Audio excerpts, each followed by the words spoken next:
I have been the one where people are waving me down, trying to surrender themselves to me. And a guy falls off 30 feet down to a cliff, and he fell to his death. And I'm sitting there trying to give him CPR, trying to get him to respond. And I'll never forget his name. Ramiro was this guy's name. And Ramiro, probably, if he was alive today, he would tell everybody out there that is thinking of crossing the border illegally, don't do it. It's not worth it.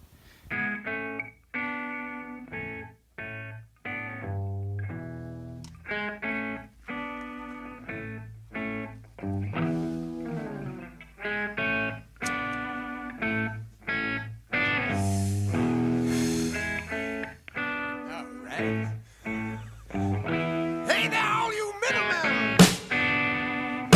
Throw away your fancy clothes! And why? A lot of individuals do surrender themselves without having to use force, and that is because our presence, because our commands are precise.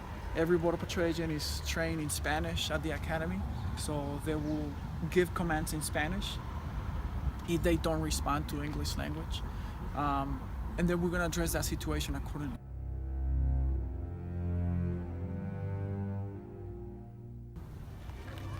How do I ensure that if, let's say, a group of 5 people start throwing rocks at us, how do I ensure that we're going to make it safe?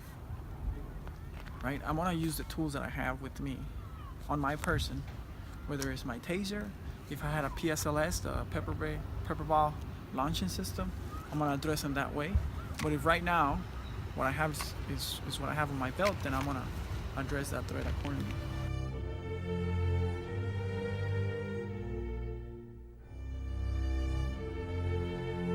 So a situation can go from compliant to deadly, or from deadly to compliant in a split second.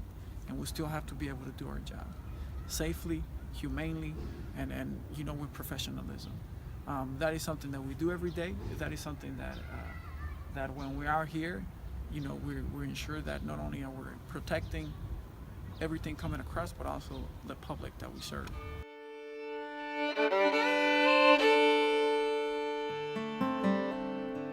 If they still choose to make that journey and put themselves at hands of smugglers, and they're in a situation where they twist an ankle or they dehydrated to the point where they can't walk anymore, call 911. We will respond, we will send resources, and we will save their lives. Every Border Patrol agent is a first responder, and within the Tucson sector we have over 250 paramedics that are, they're trained EMTs that can render an IV in the middle of the desert. They're trained to do that type of life-saving aid.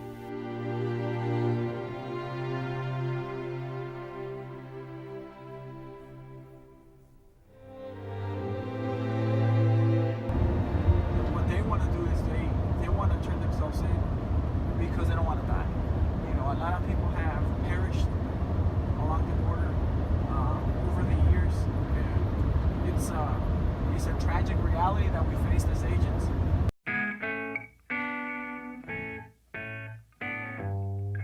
Humane Borders is a humanitarian aid organization where essentially we believe that, immigration is this incredibly complex issue, but the one thing we want to take out of the equation is death. And so that's where, as an interfaith organization, we come together to try to address the issues of where people die, how they die, and try to reduce any risk factors for people who are crossing the desert.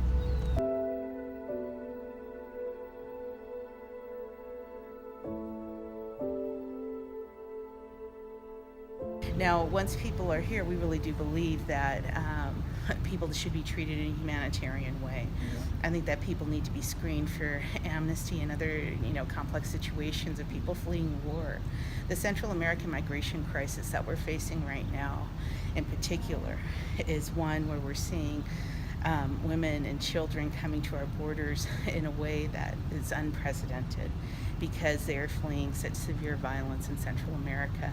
And I believe that we as a nation need to live up to our values and provide safety to these people.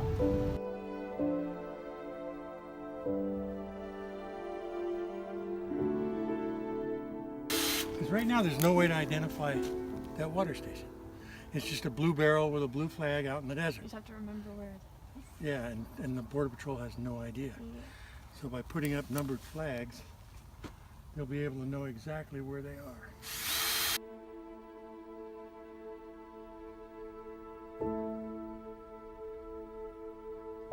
The smugglers know where those stations are at, and then they can resupply.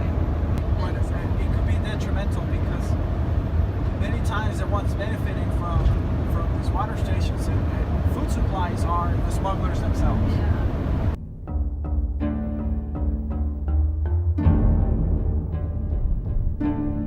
They're lied to by the smugglers. They're told that it's going to be a short walk.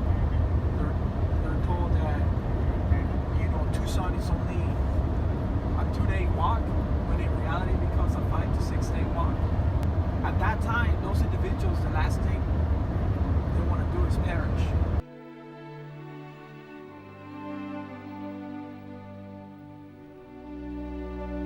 And these are the people who are making this absolutely hellacious, horrible track that nobody can imagine. Coming across the border shouldn't be a death sentence.